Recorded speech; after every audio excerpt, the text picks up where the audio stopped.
اور پھر اللہ نے فرمایا اس پہ مزید بڑھاؤں گا، جبکہ گناہ کوئی ایک کرے گا تو اس کے نامہ اعمال میں ایک ہی گناہ لکھا جائے گا۔ اللہ کی شان دیکھو، ایک نے کی اجر 10 گنا، گناہ ایک لکھا بھی ایک جائے گا۔ حضرت آدم علیہ السلام نے عرض کی مولا اور کرم کر دے، دیکھو شروع سے ہم پر مہربانیاں ہیں۔ حضرت آدم علیہ السلام بھی اپنی اولاد کے لیے اللہ کی بارگاہ میں عرض کر رہے ہیں۔ اللہ پاک نے فرمایا اے آدم جب تک روح انسان کے بدن میں رہے گی میں اس کی توبہ قبول کرتا رہوں گا۔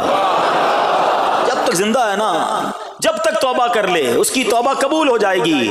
اللہ اکبر، کتنا کریم ہمارا مولا ہے، ہمارا پروردگار کیسا رحیم ہے۔ جب بھی گناہ ہو جائیں فوراً اللہ کی بارگاہ میں حاضر ہو جایا کرو، اپنی غلطی کا اقرار کر کے شرمندہ ہو جایا کریں، انشاءاللہ کریم توبہ قبول ہوگی اور گناہوں کی میل سے دامن صاف ہو جائے گا۔ ارے توبہ جب ہو جائے نا اور بندہ سچی توبہ کر لے، دیکھو اللہ کیسا کریم ہے، کیسا کرم کرتا ہے۔ ایک بزرگ کے بارے میں آتا ہے حبیب عجمی رحمۃ اللہ تعالی علیہ، ان کا نام تھا، ابھی بہت بڑے آپ اللہ کے ولی گزرے ہیں، بصرہ کے رہنے والے تھے، مگر توبہ سے پہلے آپ کی زندگی بڑی عجیب تھی۔ آپ بڑے امیر آدمی تھے، لوگوں کو قرضہ دیا کرتے تھے مگر سود پر قرضہ دیا کرتے تھے، سود لیا کرتے تھے۔